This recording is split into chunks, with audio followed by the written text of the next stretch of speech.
To get behind the wheel, you need a valid license.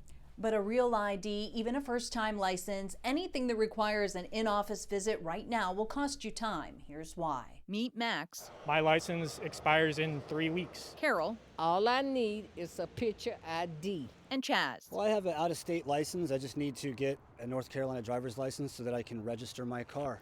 Each were in line between October and November with in-person DMV needs. How long have you been trying? For about 3 weeks now, off and on. This is my third time. Periodically checking lines between mid-October and December, there was little change week to week or month to month. Failing with walking in a month prior, Carol scheduled an appointment. 20 minutes early, and I'm still waiting. It was 4:11:15. At 11:30, she checked in outside. It was 11:50, 55 minutes after arriving, she moved inside, where she waited at least another 40 minutes. I tried to be patient, but when you got other places to go, the patient runs thin. By mid-October, Max couldn't get an appointment. This location, you can't book any. October 14th online, Clyde, Asheville, and Hendersonville offices weren't accepting appointments. Checking again 2 weeks later, just Clyde wasn't taking appointments. I went to Raleigh for answers. We're experiencing a bit of a shortage, labor shortage. Marty Homan is with the Department of Transportation's Communication Office. What are staffing levels like?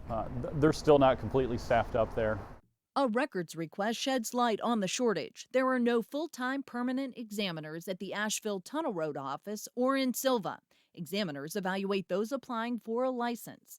13 temporary positions at 7 mountain offices are also vacant, causing employees to be reassigned to keep offices open. But when we do that, that then might create a staffing shortage at another location. The day I was in Raleigh, the Patton Avenue office had 5 of 13 full-time examiners working. We're definitely trying to boost that and get our numbers back up. So what's being done, Marty, to be able to secure staff then for the DMV? Yeah, we are actively hiring. We had an open application period that closed a while ago.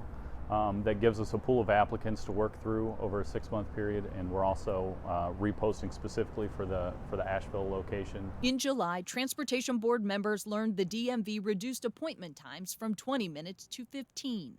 The goal is to have the transaction completed in 15 minutes. Now, sometimes it takes a little bit longer. Are you overbooking offices? I don't think we're overbooking.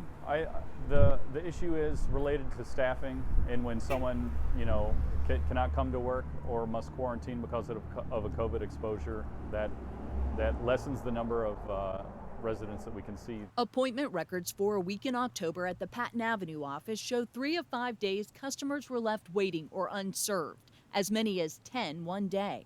Driver Services also told board members in July. But there's at least one or two lanes that deal with express transactions, appointment or no, and walk-in customers. How does DMV Services handle walk-in appointments? Yeah, so we try to work in those appointments around the scheduled appointments. Well, there's just a big disconnect between what headquarters or the websites are saying and actually how the offices are being run. I reached out to current Transportation Board member and former Representative Chuck McGrady. There's no near-term solution, I don't believe. It's not for lack of trying, and I don't believe it's a lack of money either. Is that acceptable? No, it's not acceptable, but it's where we are right now. McGrady says drivers can help by doing what they can online. It's how he renewed his license. Now, the only downside to that is I've got a picture 4 years ago when I was a little heavier than I am now. I wish I had the new picture, but otherwise it's smooth. If you must go in person, make an appointment, check around, and don't wait. If what is in their backyard doesn't work, maybe something 20 minutes down the road will work. When I followed up with Carol and Max, both got what they needed. Asked to rate their experience, I'll give them a 2.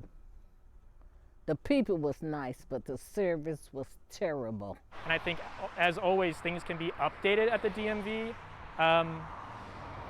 Maybe a 6. Chaz is still waiting on a mid-December appointment. He gave the DMV a 2 after driving an hour to Marshall and using a cosigner to register his car. And they recommended Burnsville to get your license, which is a commute. I put the link to online DMV appointments as well as more from our records requests. For instance, how often appointments are canceled. It's all at WLOS.com. In Asheville, Jennifer Emmert, News 13.